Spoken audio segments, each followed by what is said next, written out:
Hai teman-teman, kembali lagi bersama saya Egy Lawinski, mahasiswa Poltekkes Surakarta jurusan Okupasi Terapi.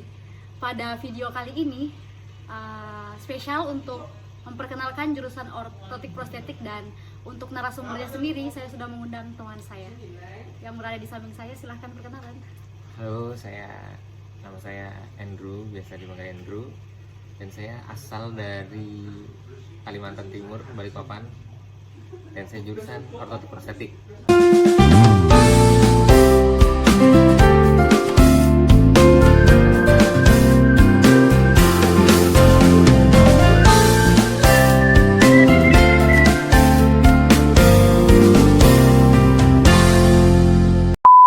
Oke teman-teman, tanpa basa-basi kita langsung tanya-tanya ya. Tadi dia sudah perkenalan kalau dia tuh anak mahasiswa Poltekkes Surakarta dan dia mengambil jurusan ortotik prostetik. Sebenarnya apa sih ortotik prostetik tuh? Ya, kalau misalnya secara definisi itu sendiri ya, ortotik prostetik itu sebuah ilmu yang memang mengajari kita tentang pembuatan alat bantu atau alat ganti tubuh atau alat bantu. Dan mungkin salah satu contohnya kalau misalnya kita bisa lihat itu seperti kaki palsu, atau ada yang namanya untuk alat bantu itu ankle foot orthosis, itu yang memang untuk membantu mengimobilisasi kaki di bagian ankle. Jurusan ortotik prostetik kan bagi saya juga ini asing, Ya. Kedengarannya asing. Nah, kampus atau universitas yang menyediakan jurusan ini di mana? Oh, untuk jurusan ortotik prostetik itu sendiri, yang pertama tentunya ada di Poltekkes Surakarta di kampus 2-nya, dan yang kedua itu ada di Poltekkes Jakarta 1, itu menyediakan ortotik prostetik. Dan untuk jurusan ortotik prostetik itu sendiri itu di Indonesia ya cuma baru ada 2. Oh, berarti satu di Jakarta, satu di Colomadu ya? Ya, betul. Solo. Sebenarnya apa alasan kamu mengambil jurusan itu?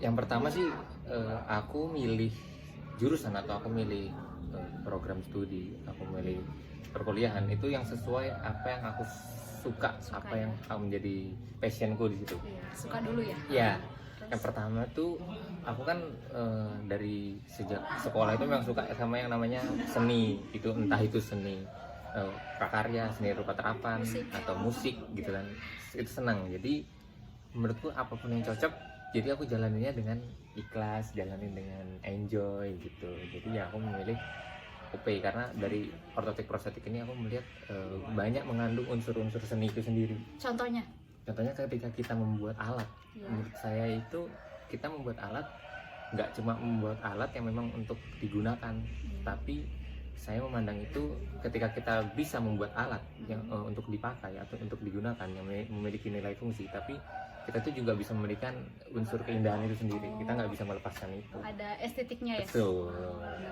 Oh, ini apalagi misalkan alat bantu atau sepatu ya, kalau misalkan Ya, ada sepatu untuk ortosis. anak kan nggak mungkin dosennya yang nggak menarik Ya, untuk benar. anak, kemungkinan Betul. nggak bisa dipakai. Ya, kan biasanya kalau apalagi kalau misalnya kita lihat jurnal-jurnal yang lampau itu hanya sekedar kayak dari kulit sapi, ada yang dari kayak gitu, terus yang modelnya mungkin standar aja. Mungkin dari sini kan kita bisa berinovasi karena kita memiliki jiwa atau passion seni. Jadi mungkin di sini kita bisa modifikasi, Kolaborasi. Ya, betul.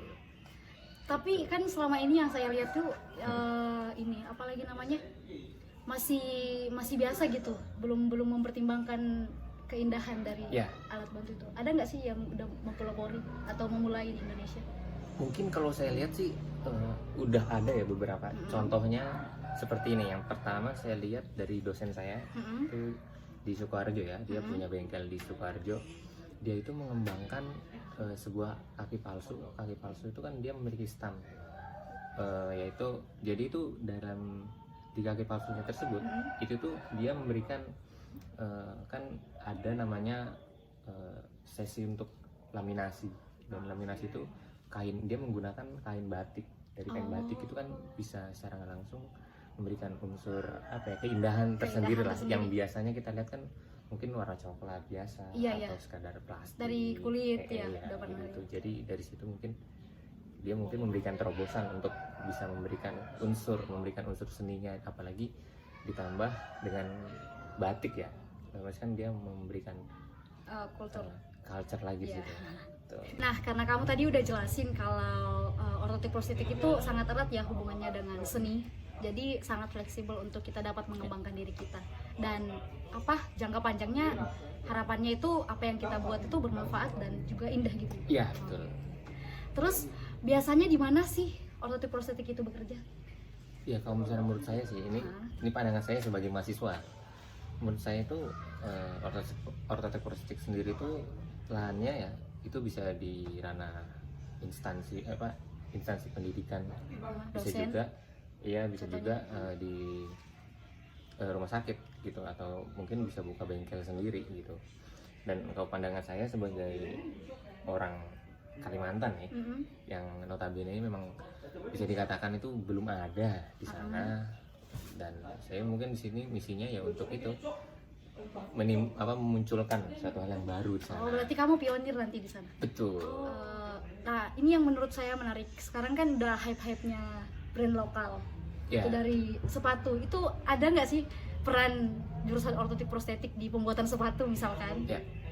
Kalau pandangan saya sebagai mahasiswa dan saya juga pencinta sepatu. Iya, Nah, kalau misalnya saya melihat peran ortotik prostetik malah justru dalam persepatuan itu sangat Berpengaruh. sangat berpengaruh. Karena yang pertama di sini ortotik prostetik pasti kan memberikan fasilitas atau memberikan suatu hal yang bisa menunjang atau mengurangi resiko misalnya cedera untuk atlet lari contoh seperti itu. Kita menyediakan apa? Mungkin ada yang namanya insole itu berkaitan erat untuk meredam, bisa dikatakan meredam tekanan ketika berlari. Atau juga kita bisa menggunakan lagi yang namanya heel pad itu memang untuk mengurangi meredakan rasa sakit pada tumit yang biasanya disebabkan oleh penyakit plantar fasciitis gitu. Jadi menurut saya sih dalam kemajuan atau perkembangan dunia persepatuan dan di sini mungkin peran ortotik prostetik ini juga sangat berpengaruh, karena memang ini untuk inovasi kenyamanan, selain kenyamanan juga inovasi untuk ya mengurangi resiko-resiko mungkin ya seperti yang saya bilang tadi, untuk sepatu olahraga mungkin mengurangi resiko cedera atau meningkatkan kenyamanan penggunanya. Ya, kayak gitu. Oke, pertanyaan selanjutnya itu apa yang menjadi kesulitan menjadi mahasiswa ortotik prostetik? Kalau kesulitan itu justru aku nggak menemukan itu sih, karena sejauh ini aku enjoy ya, jalaninnya enjoy. Terus jalaninnya juga dengan senang sih. Jadi mungkin memang ada rasa sulit, tapi menurut saya ketika enjoy itu dibarengi dengan rasa enjoy dengan senang itu, jadi kayak nggak terasa sulit. Tapi memang kadang kalau misalnya kita melihat sulitnya itu ya mungkin ketika kita belajar memahami ilmu anatomi sih. Anatomi juga ya. Overall ya kayak ngerasa ya udah makin sini enjoy aja gitu. Paham aja. Jadi ngalir ya? Ngalir. Nah, karena kamu saat sekarang ini kan masih mahasiswa tuh. Betul. Mata kuliah anak jurusan OP atau ortotik prostetik itu apa aja sih? Banyak sih, dari semester awal mungkin kita belajar pastinya anatomi, fisiologi, terus beberapa hal mungkin kayak biomekanik, terus ada pengantar ortotik prostetik gitu kan. Terus makin kesini juga akhirnya kita belajar juga yang tentang ilmu tentang prostesis, yaitu ada transtibial, transfemoral, terus transhumeral, terus ada juga yang namanya KDP, ini disarticulation prosthesis, terus itu ada transa itu apa? Ya bahasa sederhananya. Ya kita kayak belajar tentang alat ganti. Kalau misalnya transtibial, transtibial itu jenis patahan atau gimana? Ya itu transtibial itu berarti yang amputasi di bawah lutut. Kalau transfemoral berarti di bawah tulang paha. Ya di paha gitu. Terus kalau misalnya kalau KDP kayak ini disarticulation berarti kan letaknya tepat di lutut. Atau ada juga ADP, ankle disarticulation prosthesis, berarti tepat di pergelangan kaki itu ya.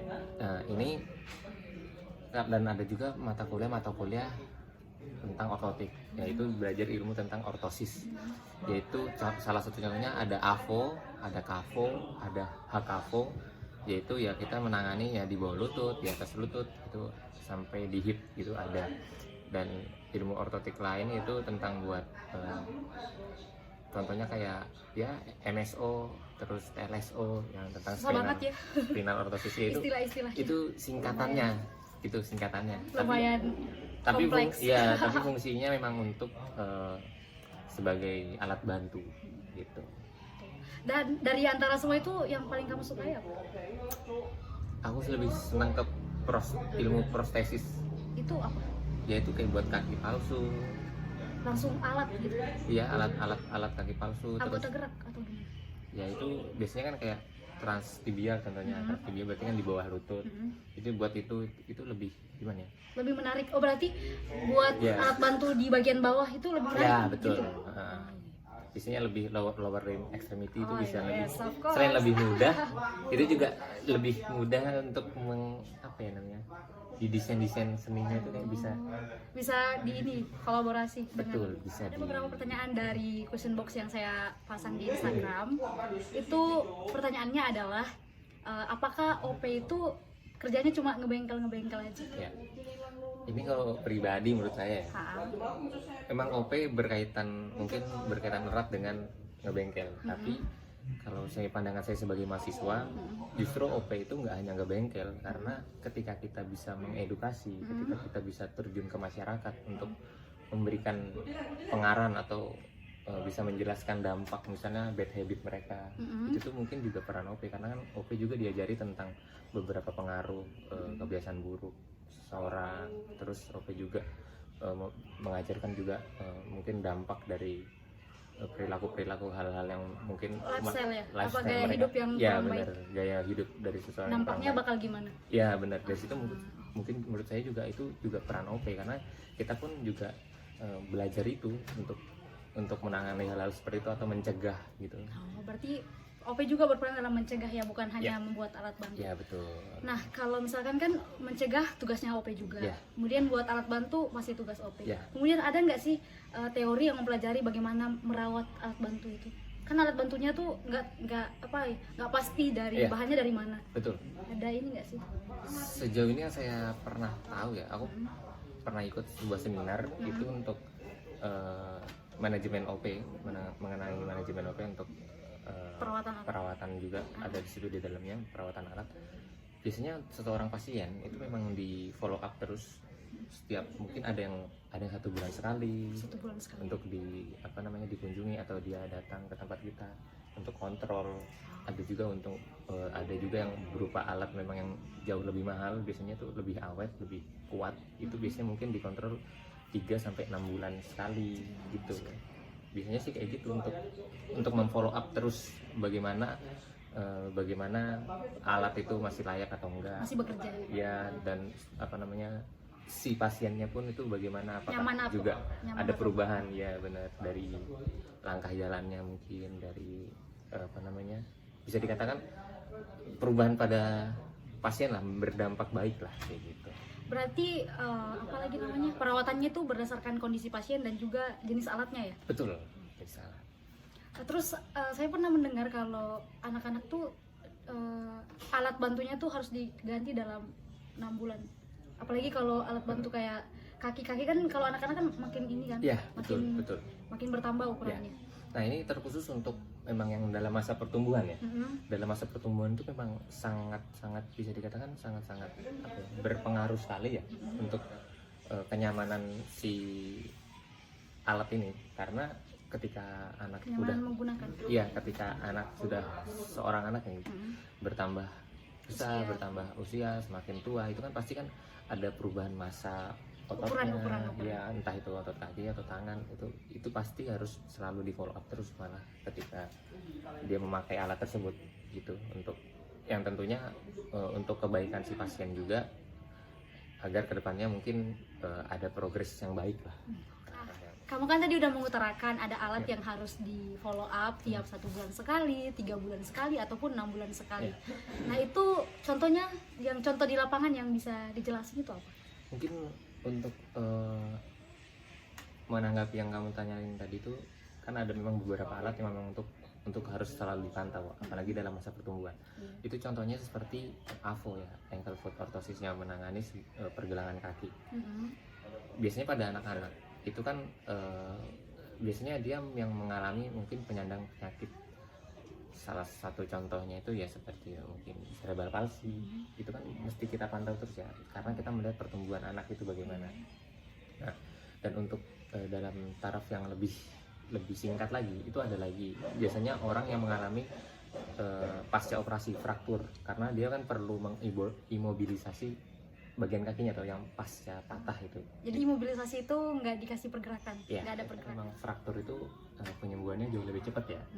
Jadi mungkin penanganannya juga nggak lama, jadi lebih singkat gitu.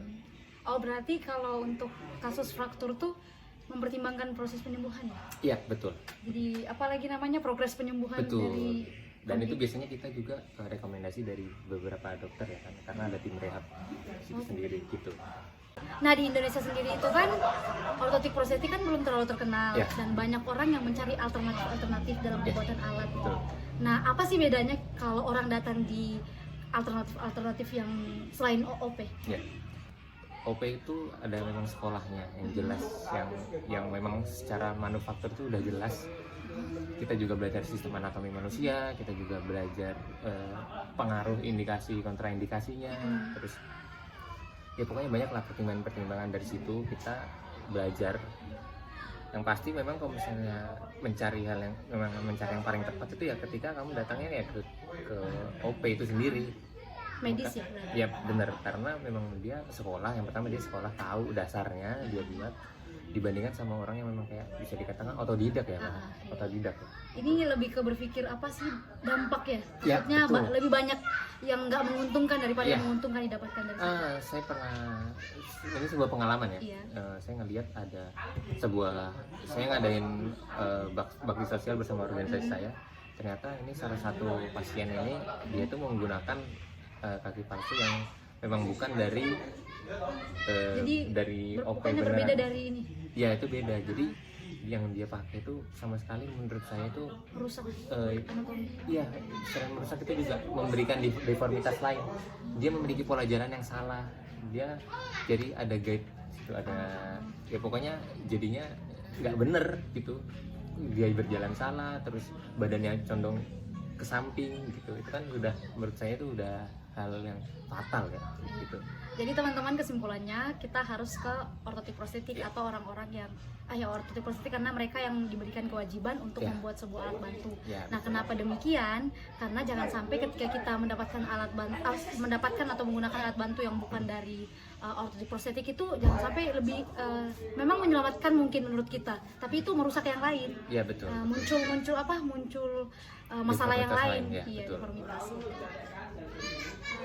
Menurut kamu, bagaimana pandangan kamu mengenai ortotik prostetik di Indonesia? Kalau untuk di Indonesia ini sekarang mungkin sudah semakin pesat ya, untuk semakin maju, karena semakin banyak juga tenaga-tenaganya. Terus mungkin untuk di tempat saya sendiri Kalimantan itu memang mungkin membutuhkan ya. Jadi mungkin misi saya juga nanti balik ke kota asal saya itu untuk mengembangkan OP itu sendiri gitu. Nah, kamu kan udah jelasin kalau menurut kamu tuh jurusan ortotik prostetik itu udah berkembang dari tahun ke tahun ya. Dan harapan kamu sebagai mahasiswa ke depannya mau gimana? Mungkin ini dari sudut pandang mahasiswa ya. Semakin maju, semakin modern lah, bisa mengejar kualitas Eropa, dan kita bisa memiliki mungkin punya brand Indonesia yang memang bisa dikatakan bisa bersaing sama dengan orang luar negeri gitu. Dan kita juga fasilitas kita juga semakin maju lah dari situ sih.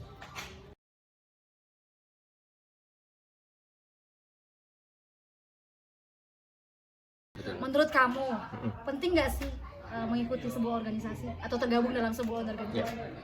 Menurutku sendiri pribadi ya, itu tapi mungkin stigma orang berbeda-beda, tapi menurutku sendiri itu sangat penting. Karena apa? Itu mencakup relasiku ke depannya. Ketika aku bisa berkenalan dengan orang ini, orang itu, kan secara nggak langsung memiliki relasi yang luas.